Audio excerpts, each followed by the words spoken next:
So try muna natin yung lock. Okay, so naka-lock na siya noon, and then unlock natin. Yun. So, hello mga boss, magandang araw sa inyo, and welcome back again na naman sa ating channel At sa panibagong video tutorial na naman. Bali ngayong araw, kung nabasa nyo na yung ating thumbnail, ayan, so meron nga pala tayong alarm dito, two-way alarm. So may module na yan, may dalawang susi at may mga wiring. So kung nabasa nyo na yung ating thumbnail, tuturuan ko kayo kung paano mag-install nitong two-way alarm dito sa ating motor, especially sa mga stator type na motor. Okay, so umpisa na natin. Dito nga pala sa two-way alarm natin mga boss, hindi na natin pa kailangan mag-add ng fuse kasi meron na itong built-in fuse.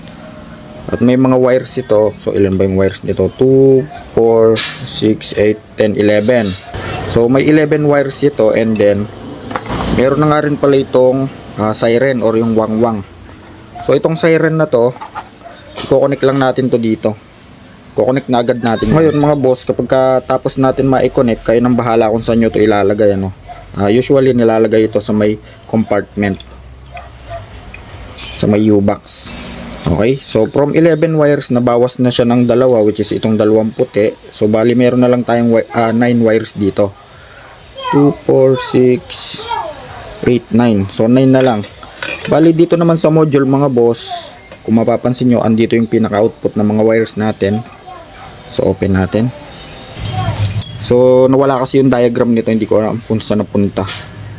Bali dito sa module na to, unahin natin yung positive at negative nitong module. So yung negative natin ay kulay black. So itap na natin ito agad.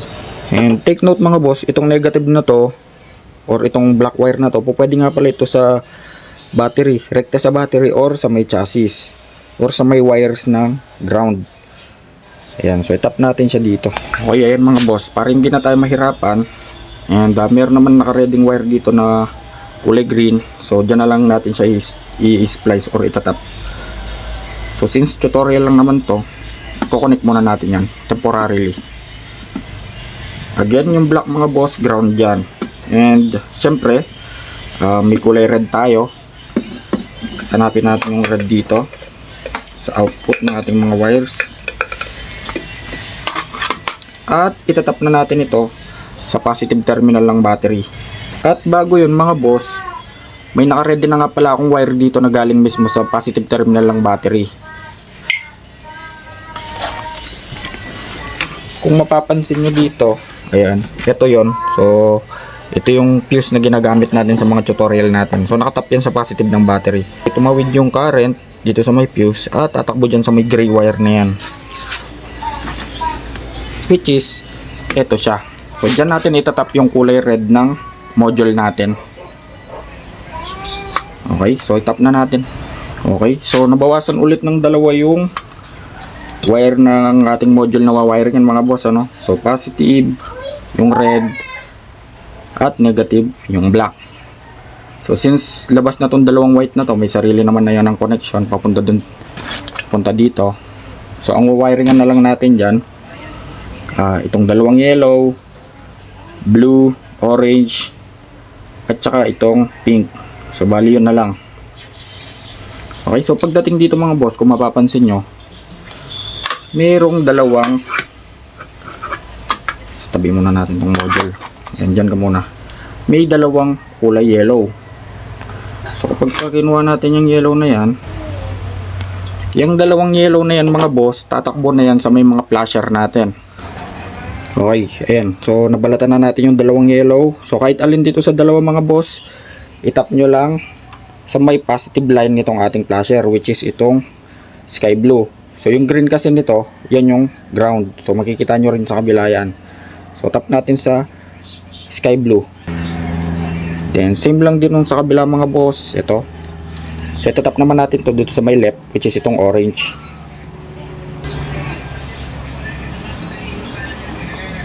Yan. Okay, so na-wire ka na natin yung dalawang yellow. Balik tayo dito sa ating module.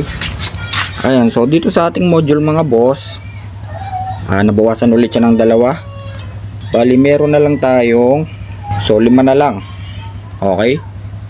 So kung mapapansin nyo, merong ulit block dito. So itatap ulit natin yan sa ground mga boss. Sa ground ulit yan. May, ayan, kasama ng block kanina. So natap na natin mga boss. Bali meron na lang tayong 4 wires dito sa ating module. So next naman itong orange. So itong orange na to, tatakbo na to sa accessory wire natin. So balatan din natin. Ayun. So punta tayo sa may accessory wire mga boss.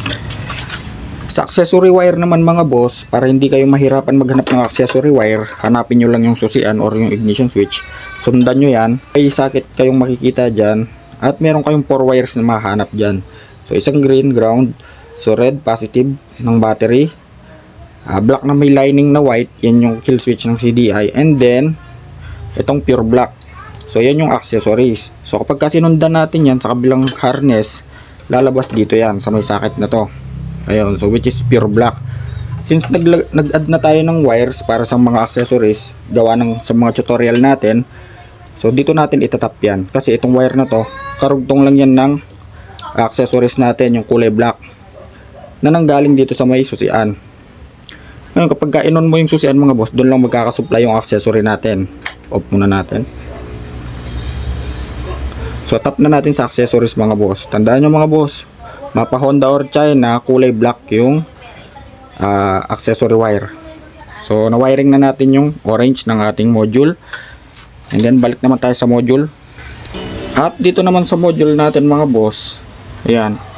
So meron na lang tayong 3 wires dito. So next naman, hanapin natin yung blue. Itong blue. So balatan din natin. So yung blue na yan mga boss, i-connect naman daw natin ito sa mismong starter relay. So hanapin natin yung starter relay. Ito yung wire ng starter relay. Meron siyang green na may stripes na yellow at saka yellow na may stripes na red, which is positive at negative lang ito. So i-connect natin yan dito mga boss. Or pwede naman mga boss, para hindi na tayo mahirapan, hanapin lang natin itong dito na tayo mag-tap. Hanapin lang natin itong push start natin. So ito siya, which is kakulay din naman ng nandun. Ayun, so yung wire doon, so kakulay din naman yun. So pwedeng dito na rin tayo mag-tap. So dito natin i-tap yung kulay blue. Yun, so tap na natin yung kulay blue dito sa may yellow na may stripes na red. So yan kasi yung push start natin.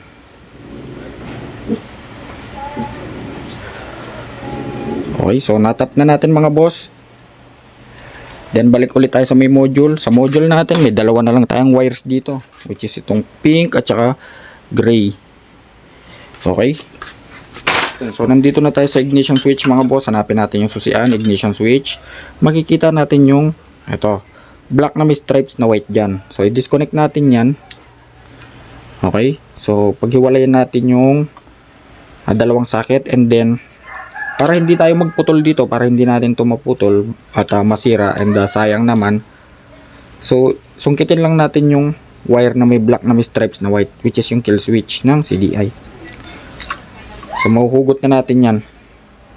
And then ito daw yung i-connect natin dito mga boss. So connect na natin. Nasa inyo na nga pala mga boss kung puputulin nyo, ano. Pero since meron naman akong gamit dito, ayan, so i-connect ko lang yan. And then meron pa tayong isang wire, which is yung kulay pink. Kuha lang ako ng pin.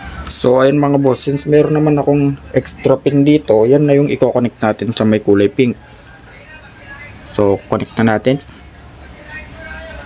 kesa putulin pa natin yung wire ng ignition switch natin, yung may kill switch, yung black na may stripes na white. So bali dinisconnect ko lang. Ayan, dito ko itinap yung gray at yung pink.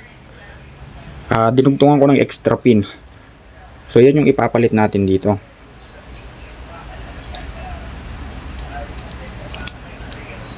Okay, ayun. So tapos na natin wiringin mga boss. Ayun, balik na natin. Okay, so kunin natin yung remote. So ito na mga boss, meron tayong 2 remote dito. Ngayon kung titignan yung mabuti yung remote natin, meron itong logo ng lock So itong pinakababa. At may unlock dito, itong bilog. So ito naman ay para sa push start, which is yan yung kinonect natin na kulay blue. And then ito naman yung alarm. Kapag ka malayo or nasa parking ka or nakalimutan mo yung motor mo kung saan mo banda pinark. So try natin. Kahit naka-off yan mga boss, ano, kaya nga two-way alarm. So try muna natin yung lock. Okay, so naka-lock na siya noon. And then unlock natin. Yun. So i-lock natin. Unlock. Alarm. Stop. So bali, dinisconnect ko nga muna pala yung wangwang natin mga boss para iwas bulahaw at iwas istorbo sa mga kapitbahay. Bali, napakasimple lang pala nitong remote na to, no? So meron siyang lock, unlock, start at saka alarm. So kapag malayo ka or hindi mo alam kung saan mo na-park yung motor mo, tulad sa mga mall, so pindutin mo lang itong siren. Ayan. So magwawangwang na yan. Siyempre, pagka pinindot mo ulit, mag-off yan. Then push start, kahit na naka-off ito mga boss, itong ignition switch, pwede nyo i-start.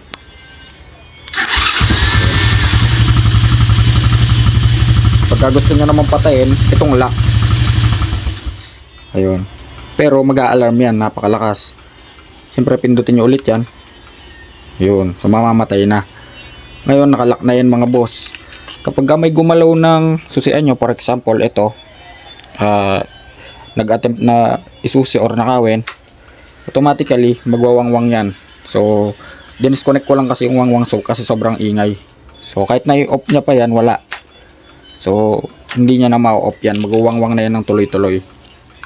So off lang natin. So nakalock na yan. And unlock, siyempre. Ayun. So ganun lang kasimple mga boss, ano. Bali hanggang dito na lang at sana may natutunan kayo. At kung nagustuhan yung video na to, so please like, share, and subscribe.